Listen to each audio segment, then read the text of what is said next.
తిరుగుతున్నాడంటే అక్కడ ఎవరు మెయిన్గా ఉన్నారు, అసలు ఎవరు గట్టిగా ఉన్నారు, ఎవరి వల్ల దొరుకుతున్నదని వాడిని ఎలాగైనా పడగొట్టాలని ప్రయత్నం చేస్తున్నాడు. వాడు పీకేస్తేనే కదా, అవునా? గట్టిగా ఉన్నవాడు నడిపించిన వాడు పీకేస్తేనే కదా తగ్గినంత కోసం కొట్టలే ఎగిరిపోతుంది. ఈ సత్యాన్ని గ్రహించి మా పట్ల గట్టిగా ఉన్నారు. చాలా ప్రార్థన, నేను చాలా పోరాడుతున్నాను కానీ ఇంతవరకు నేను దొరకలేదు. చాలా పోరాడుతున్నారు నన్ను ఎలాగైనా పడగొట్టాలని. కానీ ఎవరు ప్రభువే మన తోడుగా ఉన్నప్పుడు, మన విశ్వాసం ఆయన స్థిరపడినప్పుడు ఎవడన్నా ఏమైనా చెయ్యగలడా? ఏమైనా చెయ్యగలడా? విశ్వాసాన్ని స్థిరపరచుకున్నాయి. ఏదేమైనా నేను నా ప్రభు దగ్గర నేను వెళ్ళిపోవాలి. నా రాజ్యం అది కానీ ఇది కాదు, నాది నా స్థిరమైన రాజ్యం అది. మన స్థిరమైన రాజ్యం ఏంటి? పరలోక రాజ్యం. మన ఈ పరలోక నివాసులు కాదు, మన పరదేశంలో వెళ్ళిపోతాం. కనుక ప్రార్థన చేయండి. ప్రార్థన చేసి దయతో అవకాశం ఇస్తున్న ప్రతి ప్రార్థనలోనూ మీరు ఏకీభవించడానికే ప్రయత్నం చేయాలి. ఆదివారం ఒక ప్రార్థన చాలు చెప్తున్నాను, చెప్పడం మామూలు. నేను ఇంకా మాట్లాడలేదు కనుక నా కుమారుడితోనూ నా దర్శనాల గురించి. అంటే అది దర్శనమా ఏంటని కనిపెడుతున్నాను.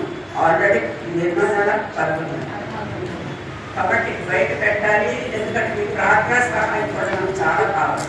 సంఘ ప్రార్థన చాలా బలమైంది. నేను ఎప్పుడు ఇదే మాట చెప్తాను. కాబట్టి నా కొరకు ఎక్కువగా ప్రార్థన చేయండి. సేవకులమైన మా పేరు పెట్టి మరి మీరు ప్రార్థన చేయండి. ముందు మమ్మల్ని పడగొట్టడం, మనం పడగొట్టిన సంఘం ఉంటుందా? చెప్పండి, సంఘం ఉంటుందా? ఉండదు. కొట్టలే ఎదుర్కోండి. కనుక బలమైన సంఘాలన్నింటి మీద తెలిసిపోతుంది. జరుగుతుంది, ఆల్రెడీ స్టార్ట్ అయిపోయింది. హెచ్డే మందిని కూడా కట్టడానికి కట్టడానికి ప్రారంభం. గొడవలు గొడవలు గొడవలు గొడవలు గొడవలు గొడవలు ప్రతి చోట గొడవలు. ఆ మందిరి దగ్గర అయితే మనం ఇంత వాళ్ళందరూ జన్మంతా నిలబడుతున్నారు. ఆ కట్టడానికి ప్రారంభించలేదు. దేవుని యొక్క మహిళ ఎలా దిగి వచ్చిందటండి. కాళ్ళు కదలలేకుండా ఇంత లోతు మంచు అప్పటికే వచ్చి కాళ్ళు తీసిపోయాయి. కొన్ని వేల మంది నిలబడుతున్నారు. అప్పుడు అందరూ అలా నిలబడిపోయారు, కదలడానికి లేదు.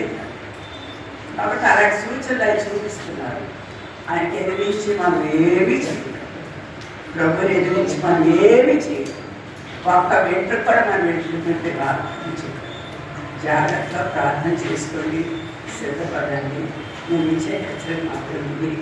ఎందుకంటే నాకు ఏం లేదు కనుక నేను చాలా బలహీనం ఉన్నప్పటికీ పోరాటం మాత్రం పోరాడుతున్నాను. నా దేవుడు నా బలం శక్తిని పెట్టించి ఇందువరకే మళ్ళా నేను స్వస్థత వచ్చిందే అంటున్నాను. ఈ పోరాటం కొరకే నేను ఆకని వాడతానన్నాను కదా. ఈ పోరాటం కొరకే నేను లేదాను. దేవుడు చేస్తూ ఉంటాను. ఈ సమయంలో మనం అనేక మందిని ఆకర్షించుకోవాలి. ఈయన ద్వారా ఈ వర్గం ఈ స్త్రీలు అనేక మందిని ఆకర్షించాలి. దేవుడికి స్తోత్రం. గొప్ప ఆశీర్వదించుగాక.